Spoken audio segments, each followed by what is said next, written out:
Ladies and gentlemen, they said it would never happen, but we are back for The Watcher, episode 20. It has been ludicrously long, like 2 months, 2.5 months, which is insane.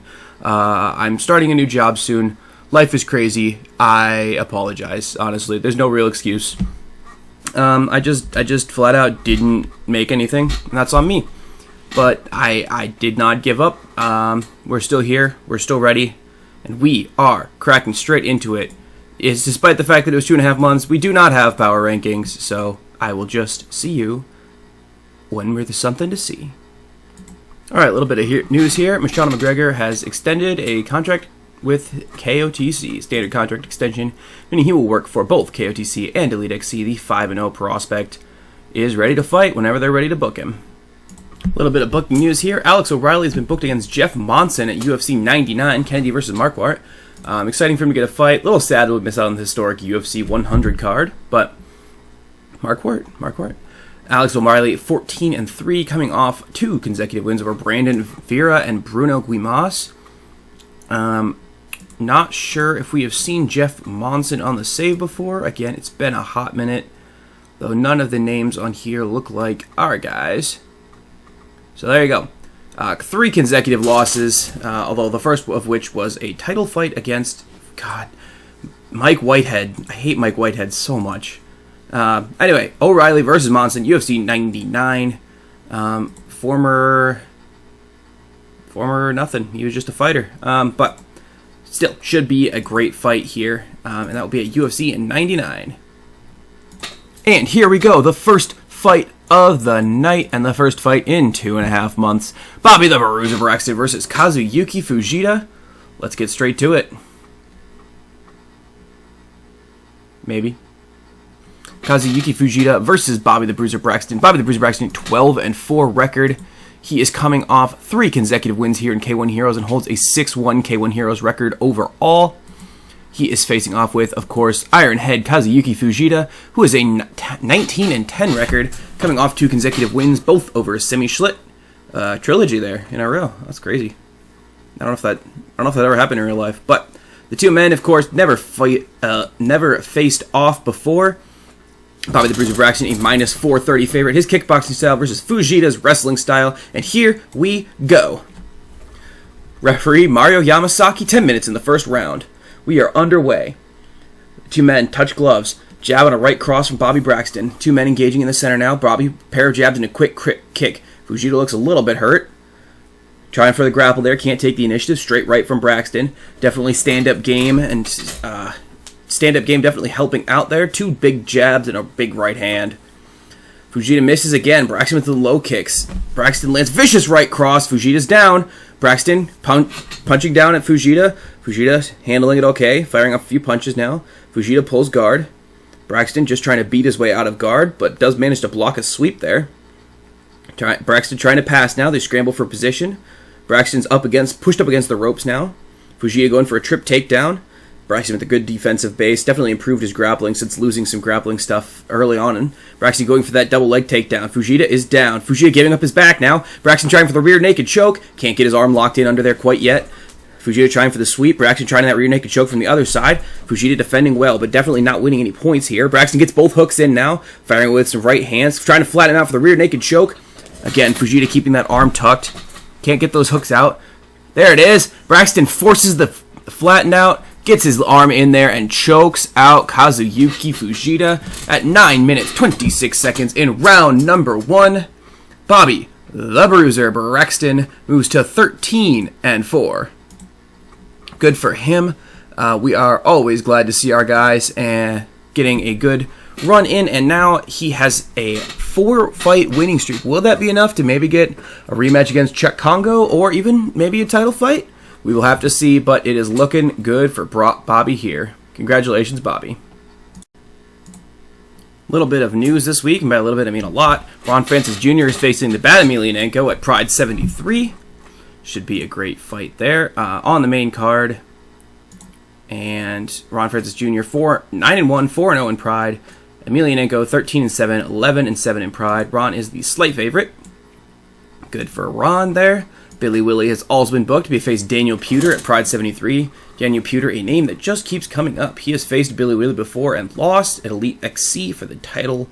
And he faced Billy Willie and won before that. So it actually will be a trilogy bout with Billy Willie for Daniel Puder. Daniel, this time in Pride, which will be Daniel's Pride debut, and Billy Willie's Pride, third Pride fight, having accumulated a 1-1 record so far.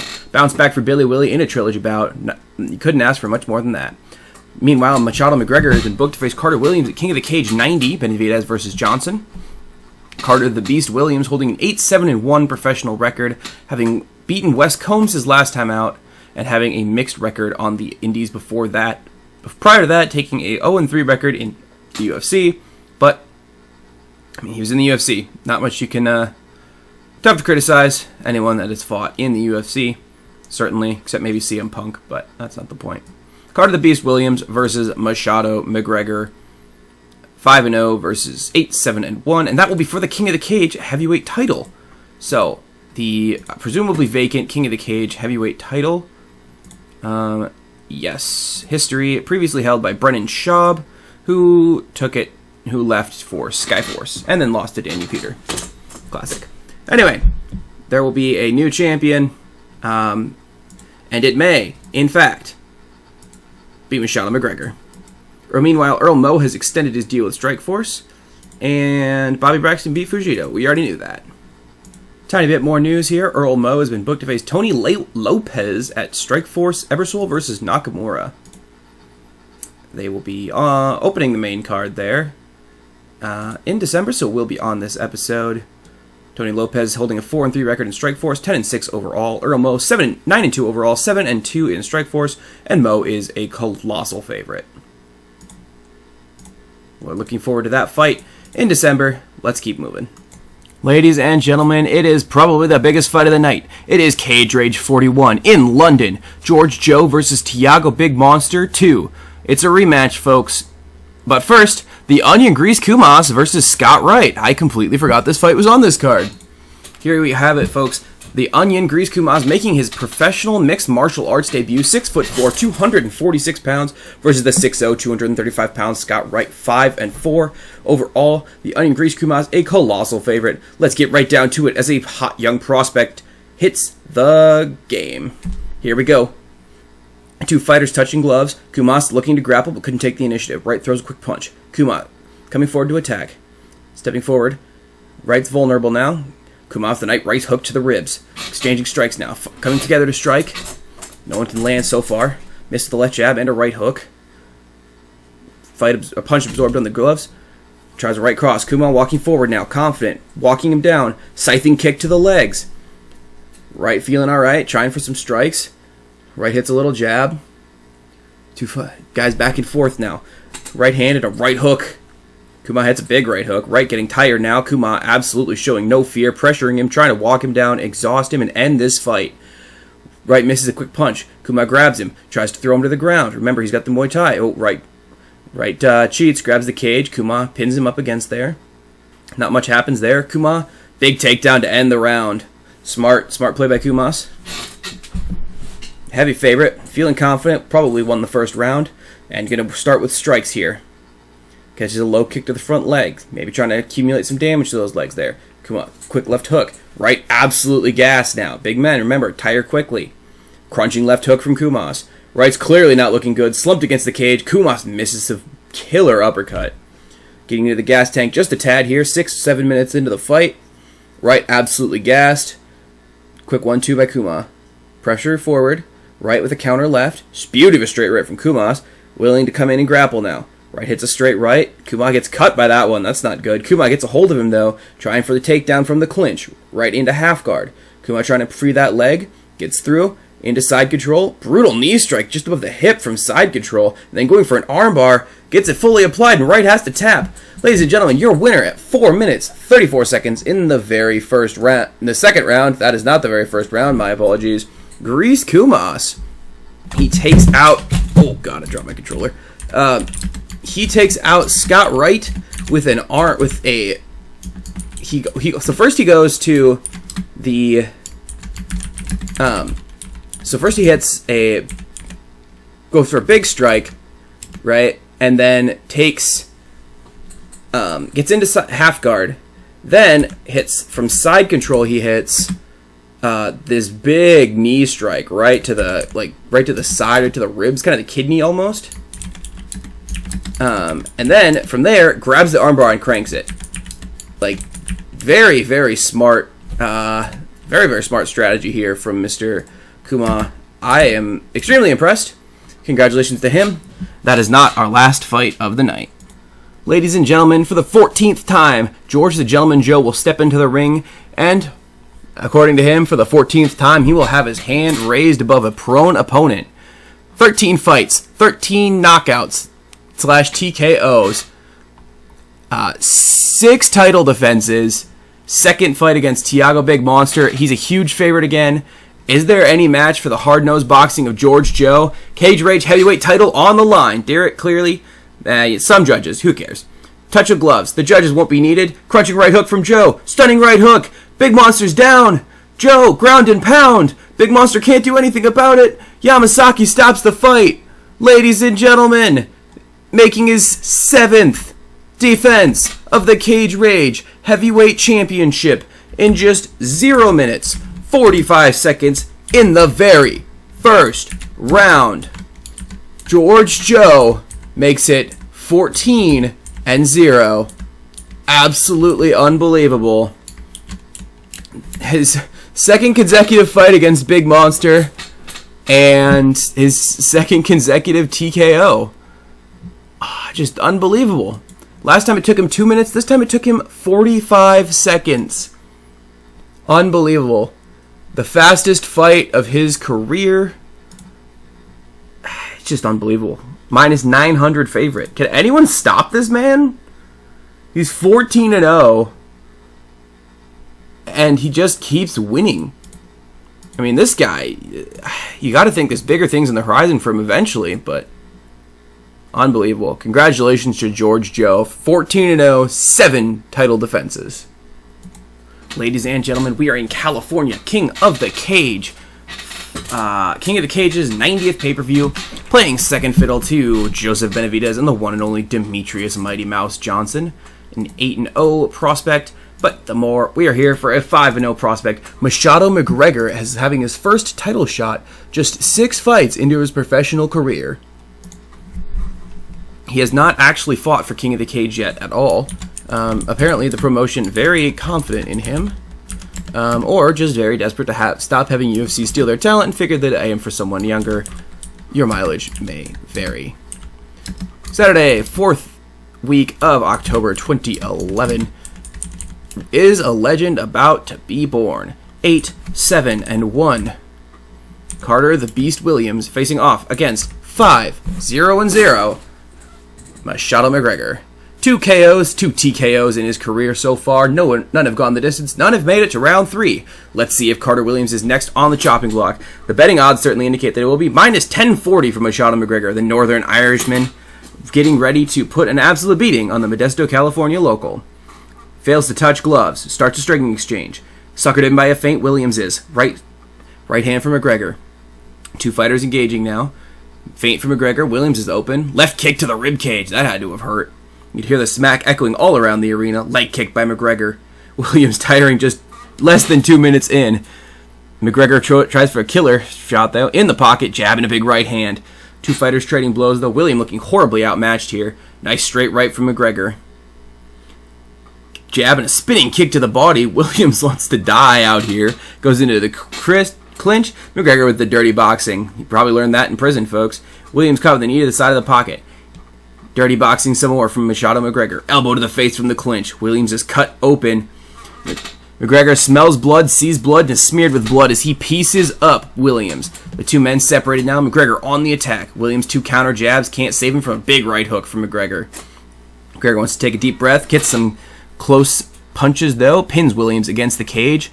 Hits him with a short left uppercut, and time expires on round number 1. Let's check out the stats there. 3 power punches, 18 jabs, 3 jab kicks, a jab elbow, and 2 jab knees to 3 jab punches for Carter Williams. He is absolutely outmatched, and his coach should think about stopping this fight. This is an absolute beating. But Machado McGregor wants to preserve his 100% finishing record. So here we go. 30 seconds in. Williams already buying time, clinching. Williams is pinned to the cage now. Elbow to the face from McGregor. Couple right hands to the side of the head. Knee to the stomach. Right hands to the head again. Williams looks like he wants to collapse. Dirty boxing from McGregor. Knee to the thigh now. Uppercut. Nothing happening for Carter the Beast Williams here. So you just get pinned to the cage and then beaten all over. McGregor looking to strike now. Williams manages a counter jab. Straight right lands hard for McGregor. Williams looks absolutely rocked. McGregor pounces, smashes him with the big right hand. Ground and pound. Williams getting pasted. The referee has to step in. Ladies and gentlemen, with 3 minutes and 31 seconds into round number 2, the referee is forced to step in. And Machado McGregor is still undefeated and is your King of the Cage heavyweight champion. It has been a minute since we had a new champion in this save, but Machado McGregor is a new one. Just 6-0 in his very young career. This is huge for him. I mean, assuming he sticks around for a little bit, always questionable for, always questionable for young talent like this. But if he sticks around a little bit, he has some chances to defend this title properly. So congratulations, Machado McGregor. You are a champion. Quick note here. Machado McGregor becomes the 3rd Watcher member to hold the King of the Cage Heavyweight Championship. Bruno Guimas won it almost exactly 4 years ago, October 2007. Held it to March 2008 before vacating it. Billy Willie won the title in April 2010 and dropped it and vacated it in July 2010. And Machado McGregor has now, of course, won it in October 2011. I honestly didn't know this could happen in databases, but from now on, all UFC and King of the Cage main events will go 5 rounds. Did not know that was a thing, but very cool to see. Tad bit of news here. Bruno Guimas has been booked to face Bob Sapp. Amazing. Bruno, unemployed after 2 straight losses in the UFC, and taking a 2-3 record there overall. Kevin Randleman and Alex O'Reilly sending him out of the company. On the independent scene, though, he'll be facing the legendary Bob Sapp, an 11-9 fighter who actually beat somebody last time out. Here we go. Attaboy, Bob. Anyway, American Large Local Show in December. Very excited for for him to fight the legend. Ladies and gentlemen, it is UFC 99 taking place in California, just down the road of the Machado McGregor's massive title win. No title on the line tonight, but there is a lot of pride. It is Jeff Monson versus Alex O'Reilly, and it is gonna be a banger, as it always is. Moving on, Alex O'Reilly taking on the Snowman, Jeff Monson. Does that mean he does a lot of cocaine? I'm asking for a friend. Jeff Monson versus Alex O'Reilly. Here we go. 3 rounds in the UFC in the wonderful state of California. Alex O'Reilly, 2 wins to the good in his last 2 fights. He is looking to make it 3 and build some momentum here. Everyone knows building momentum, best way to do so is kicking ass. Alex Twine is 1,200 favorite. Mixed martial arts style versus wrestling / jiu-jitsu. Let's see how this goes here. 16-year age difference between the two of them, and also 8 inches. Wow, Alex is huge. O'Reilly coming forward on the attack. Monson hits a jab. 3 out of 3 punches and a head kick. Monson looks hurt. O'Reilly, another head kick. Oh my god! Oh my god! He just head kicked Jeff Monson unconscious. His third kick KO of his career has taken out Gabriel Gonzaga, Gary Turner, and Jeff Monson. What a kick. Holy cannoli. Jeff Monson is just starting to stir now. Wow. Amazing effort there at UFC 99 by Alex O'Reilly. I don't think he took any damage, to be honest. But, wow. Just wow. I was amazing. I don't know what to say. Punches, kicks. I don't think Monson landed a single blow. Let's see. Where's the... Oh, here we go. Oh, he did. Monson landed 1 jab in this entire exchange before getting his teeth kicked into next year. They didn't really have time for much else. That was amazing. Congratulations to Alex O'Reilly, stamping his authority all over the face of Jeff Monson. He now has 3 consecutive wins in 3 consecutive episodes. Brandon Vera, Bruno Guimaraes, and Jeff Monson going down like dominoes for the legendary, or someday legendary, Alex O'Reilly. Big, big win. Big, big moment. And that, you know, that's what it's all about in the fight game. Congratulations, Alex. Alright, ladies and gentlemen, across the ocean from California, we are in Kanto, Japan. Jack Duplessis is facing off with Seth Petrozelli in a heavyweight clash under the Pride banner. We are stoked for this fight. Jack Duplessis coming off a win over Soa Palele and a loss before that to Eric Fonga in 13 seconds, lest we forget. Big fight here as he attempts to actually get some momentum going. Seth Petrozelli, that's how you spell that. Still the Silverback, what a nickname, has lost to Bruno Guimaraes 5 years ago now. Good heavens. And has only lost once since, but it wasn't his last time out versus LeVar Johnson. Was choked out. That bodes well for Jack Duplessis. Has a couple of subs, Kimura, armbar, rear naked choke in his career, but he's just as capable on the feet. Big fight here. Minus 130, very slight favorite Jack Duplessis. This is expected to be a good one, although he is a lot bigger. Wow. Alright, here we go. Guys striking in the middle of the ring. 10-minute round. Petrozelli, 2 counter jabs. Jack misses with the biggest vicious right hand. A lot slower, less of a car crash than in most of our matches lately. Both guys landing some strikes, trying to wear down their opponent a little bit now. Jack coming down to strike. Big right hook there. That's always going to help. Stand and trade. Neither guy can land a great shot here, though. As November comes to an end, Jack Duplessis hopes to be giving thanks for another win here. Jab, cross. Again, like man-to-man striking there. 2 jabs from Petrozelli. Right hand to the body from Jack. Jack coming forward now. Petrozelli with the counter jab. Left hand and a straight right from Jack, though. Left hand, right hand. Jack building momentum now. Both guys meeting in the center. Jack with the 1-2. Petrozelli with the 1-2. Both guys taking damage now. Jack trying to pressure him. Petrozelli, jab, jab. Jack misses the jab and hits a big straight right. Counter lefts from Petrozelli. Jab and a straight right from Jack again. Petrozelli hitting a lot of these jabs, but Jack is still the one putting all the pressure on. Jab, jab, straight right. As long as he doesn't overextend and take one on the chin from Petrozelli, who again is landing very accurately, he should be okay. As long as he's landing at the same level. Left hand from Jack. 1 minute left in the round here. Both fighters stepping into strike. Both landing a 1-2. Like I'm saying, if they're trading at equal levels, my money's on Jack. Great right hook from Petrozelli, though. Straight right from Jack. Petrozelli clinches, and that's the end of round number 1. The fans are feeling it here today. 28 jabs from Jack Duplessis, 21 jabs from Petrozelli, 24 jabs from Petrozelli, and a power punch. Almost impossible to say how that went. The fans are going, and so are we here in the commentary booth. This is an absolute banger of a fight. Jack forcing a pair of strikes. Jab, jab. Jab straight right from Jack. Petrozelli misses the counter left. Here's Jack's opportunity. Jab, jab, and a big right cross. Petrozelli tiring a little bit. Jack coming forward. Counter left from Petrozelli. 1-2 from Jack now. Standing and trading. Losing some accuracy. Petrozelli clinches. Petrozelli slams Jack Duplessis. Gets into guard. Petrozelli passes to side control. This could be bad, folks. Petrozelli going for an armbar now. Jack Duplessis fighting it off. Trying to move to guard now. Petrozelli throwing some small strikes. Is not going to win Jack the round here. Petrozelli. Petrozelli trying the arm triangle. Jack fights it off now. 17 seconds left in the round. Petrozelli stops the guard. Round number 2 is over. In round 2, Petrozelli with the takedown, 3 jabs, 8 ground strikes, ground pass. Again, they score the fight as a whole here, but Petrozelli definitely has the balance of it by my count. Jack needs a big round here. He's supposed to be a wrestling base. We really need to see that. Throws a quick punch, doesn't hit. In a clinch. Petrozelli tries for the slam. That's not good. Slams him down and does a guard. Petrozelli trying to pass guard. Gets into half guard. A few weak punches here. 3.5 minutes left in the fight. Jack can't regain his full ground. Scramble now.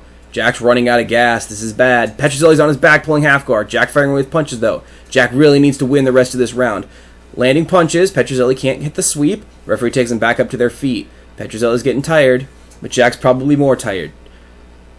Nice 1-2 from Jack, still landing his strikes. Petrozelli looking ragged. Minute left in the fight. Nothing really happening. 45 seconds. Exhausted clinch. Nothing much here. Petrozelli with a left hook, Jack with a left cross, and they're fighting to the head out. Land 1-2 from Petrozelli. They collapse into a clinch to end the fight. Round 3, 4 jabs for each, 8 ground strikes from Jack, a takedown for Petrozelli, 2 sweeps. It's a close fight. I would probably give it to Petrozelli, but I'm not the judge, and I'm glad I'm not. The judges are giving their decisions. All 3 judges award the victory to Seth Petrozelli. Jack Duplessis takes the first decision loss of his career. That is a tough result to take. Petrozelli he was a tough opponent on the night. It's you always hate to go out on a decision loss and think, what could I have done more? What could I have done better? Jack, I think, didn't have the ground game tonight that he should have, and it cost him. Seth Silverback Petrozelli moves to 16-5. Jack Duplessis drops to 11-3. It was a great fight.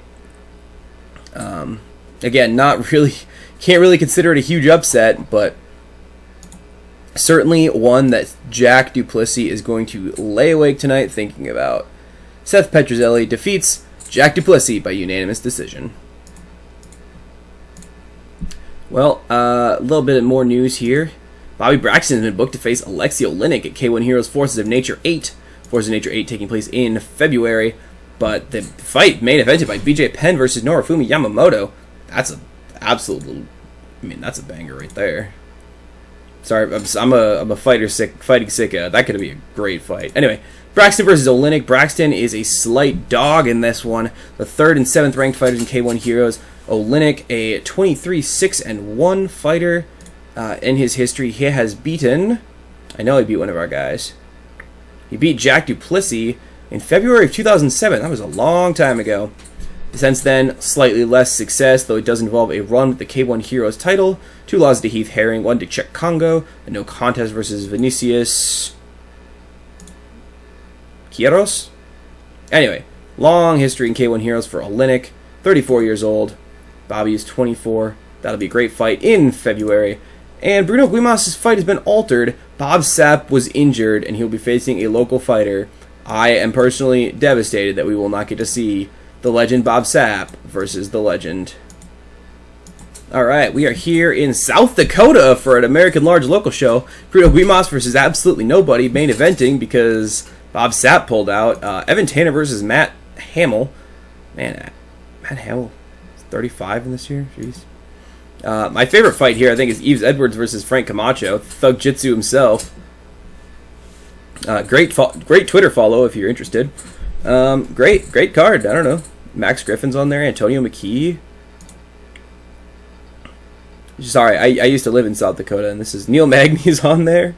What a card. Anyway, who really cares? We're only here for Bruno. The one, Bruno Guimas, recently slightly unemployed after getting beaten by Alex O'Reilly. He will be facing off against the legendary local fighter, whose name is apparently Jerry Bradley. Let's just watch as the one absolutely decimates this poor fool. Referee Herb Dean is here to watch the slaughter and put a stop to it as soon as he can. Both fighters meeting in the center. Bradley hits a left jab, right jab and hook from Guimas. Bradley's hurt. Guimas knocks him out cold. I told you. 29 seconds. Amazing, right? I told you. I don't know what... This is the kind of knockout power that you get with Bruno Guimas. His fastest win yet by 1 second. His previous record was a 30-second round 1 knockout against, who else? Seth Petrozelli. 8-3 at the time. My condolences to the family of the local fighter, who is now presumably deceased. And we hope that he gets better soon. Congratulations to one Bruno Guimas. Gets back on top in an absolutely one-sided pounding. Oh God, why would I say it? Why would I phrase it like that? Anyway, to close out 2011 on a high note, and hopefully he will be finding some more employment soon, I suggest he goes back to King of the Cage, where he was undefeated and the champion, and faces off against Machado McGregor for the title that he never lost. But that's just a suggestion. This is, after all, The Watcher. Ladies and gentlemen, at Strikeforce, Ebersol versus Nakamura, the two fighting for the welterweight championship of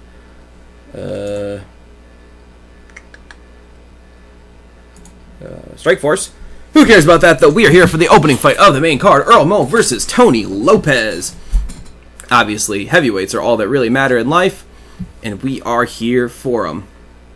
Earl Mo versus Tony Lopez. Tony Lopez 10-6 record, coming off a loss to Big Ben Rothwell, trying to claim the Strikeforce heavyweight championship for himself. Big sexy Earl Mo, a 9-2 record, having beaten Travis Fulton and Tim Hagg after back-to-back losses of Ben Rothwell and Shane Carwin. Nearly his entire professional career has been spent in Strikeforce. Let's see if Big Sexy can take down Kryptonite. We open the main portion of the show with it. Minus 830 for Earl Mo, plus 660 for Tony Kryptonite Lopez. Let's get straight to it. Mark Goddard is your referee tonight. What may be the last fight in this episode. Nobody touches gloves. They're not feeling it tonight. They are feeling like a fight. Mo trading blows. Lopez throwing counter left. Can't connect with that. Lopez just jabbing a straight right. Lopez more strikes now. Both men looking to keep this fight on the feet. 1-2. Big Sexy Earl Mo is, quote, a wrestler. But Lopez cut under the eye. That could be bad. We have a lot of fight left to keep that blood pumping from that one. Mo scores with a left hook.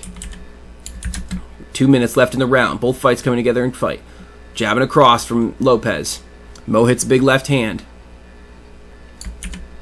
Into the last minute of the round. Both fighters engaging. Mo feints. Jab, jab, left hook to the body. Nice. Very smooth by Mo. Left jab and a right hook now. Round 1 ends as time expires. That's probably a 10-9 round in favor of Mo. 15 jabs to just 5 jabs and 1 power punch, but still. 10-9 in favor of Mo. Uphill fight for Nakamura, to be sure. Getting his cut patched up here as the two men continue going. Mo with a 1-2. Landing at a much higher rate like he typically does. Lopez tiring here. Jabbing a right hook. Mo coming in with a right hook. Lopez swinging wildly but missing a lot. Does score a right hook there, though. That's a good punch by him. Brief exchange. Neither fighter really landing. Mo missing a jab on this one. Blocking, though. Lopez clearly pushing himself. Only halfway through the fight. Doesn't have the gas tank Big Sexy has. Two fighters engaging now. 1-2 by Lopez, though. Looking exhausted. Giving it everything he has. Hunching his shoulders. Trying to pick out his moment and score it. End the fight before he gasses out. Under a minute left in the round, though. No real damage there. Lopez throwing a 1-2 combo. Mo dodges it. Coming together in strike. Mo hits a jab. Misses it. Lopez stumbles into a clinch. That is the end of round number 2. 12 jabs to just 4 for Tony Lopez. Clear Mo round. Absolutely piecing him up. And here we go. Might be a unanimous decision. But Mo is clearly on his way to win this. Right hook blocked. 2 jabs and a right hook from Mo. Lopez looking exhausted. Mo barely starting to slow now. 11 minutes into the fight. Takedown attempt from Mo, though. Set it up well. Lopez in half guard. Mo trying to pass into better position. Mo gets his leg free into side control. Going for the Kimura. Gets it fully applied. Oh, Lopez pops his arm out somehow. Still stuck under side control. Can't get into guard. Mo tries that arm bar. Lopez wise to it now. Tries the sweep. Can't get it. Mo, again, just trying to isolate that arm. Lock it out. Get it down. Mo with big right hands, though. Oh, what a beating. Ladies and gentlemen, with 7 seconds left in the round, by far the latest TKO of his career. 4 minutes and 53 seconds into round number 3 of a 3-round fight. Big Sexy Earl Mo has put away Tony Lopez. What a pounding. That was a good fight. Again, trying to isolate that armbar, so when he grabbed the elbow, Lopez tucked that elbow right in, but Mo was faking it and pounded him with that right hook that knocked him silly, and the rest of them were just insurance. Great fight by Earl Mo. Great fight IQ there at the end. He knew that this... how do I put this? Mo knew that this was not... he was not going to lose that on top with 10 seconds left. However, he was going for the style points there for sure. Lopez has now lost to both Earl Mo and Bruno Guimaraes way back when, and is now on a 2-fight losing streak. Big Sexy moves to 10-2 on a 3-fight winning streak. Congratulations to him. Alright, some news here. Machado McGregor has signed a contract with Pride. Goodbye to the KOTC heavyweight title. Machado McGregor is Japan bound. He will be fighting with Pride from now on. Greece Kumas coming to the end of his Cage Rage contract and can renegotiate. So, a little bit of a news there, but the King of the Cage title, absolutely cursed. It has now been held by 3 of our guys, and not one of them has even attempted to make a defense. Very sad for them, honestly. They really just, I don't know what they need to do here, but that's pretty sad. Alright, a little more news here as we get to the end of the year. Greece Kumas has been booked to face Alexei Kudin at Cage Rage 42. Greece looking to make his second fight. Cage Rage 41 and 42, back-to-back events. Good for him. Didn't take a whole lot of damage in the last one, and he will be fighting on the main card, because there are no prelims in Cage Rage, against the second-ranked heavyweight in the company. Way to make your way up the rankings there, my friend. Alex Kudin, a slight favorite to take the win. We will have to see this close into Greece's young career how well he does. Another fight booked, though. Anderson on short notice will be facing Justin Eilers, stepping in to replace the injured Sean McCorkle. That will take place in January, so he has just 3 weeks on this short turnaround fight. Anderson, absolutely warrior-like, stepping up. 2-0 in Elite XC, though. 8-5 overall. Anderson, a slight favorite, even on short notice. Eilers, 16-8-1, 0-1 in Elite XC. And heck, why not? Good for Anderson for taking his opportunity. Greece also signing a contract extension as part of that new fight. Ladies and gentlemen, it is the first day of 2012. Any news we've had? Anderson joined a team. Alright, who really cares? But, first day of 2012, we will walk through the awards real quick before we end episode 20. The surprise, we're not dead episode. Fighter of the Year, Michael Bisping, winning over Quentin Jackson and Glover Teixeira, both by finish, to defend his Pride Middleweight Championship. Well on his way to being a legend, 19-0. That's crazy. Company of the Year is WEC, apparently. Well, you got me, I don't know. WEC, Company of the Year, Female Fighter of the Year, Karina Dom, beating Amanda Nunez and Kat Zindago. Dang, girl, good work. The Smack Girl Bantamweight Champion. Sure, smack as many girls as you like. Fight of the Year, Benavidez beating Demetrius Johnson by submission. Wow, crazy. Just one fight after Machado McGregor absolutely sparked Carter Williams to become the King of the Cage Heavyweight Championship. So close. Show of the Year is King of the Cage, though. So, at the very least, Machado McGregor can say he was on the Show of the Year. Knockout of the Year, Lorenz Larkin knocked out Andre Barros in Elite XC.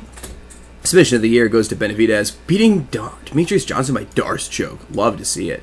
Islam Makhachev, Rookie of the Year. Surely he'll never amount to anything. Main Event of the Year, Demetrius versus John. You know what I meant. Benavidez versus Johnson. There we go. Jackson Wink MMA is the Gym of the Year for the 6th time. 6? That's crazy. 2006, 2007, 2008, 2009, 2010, and 2011. This team is absolutely stacked. They hold the UFC Bantamweight and UFC Middleweight champions, so I guess that would do it. Upset of the Year, Scott Lighty knocking out David Heath. And the worst fight of the year, Bruno Santos versus Yuki Kondo. Yeah, that's fair. And there you go. That is the end of 2011. It is now 2012, and this series is not dead. Thank you as always for watching. I love you all. Good night.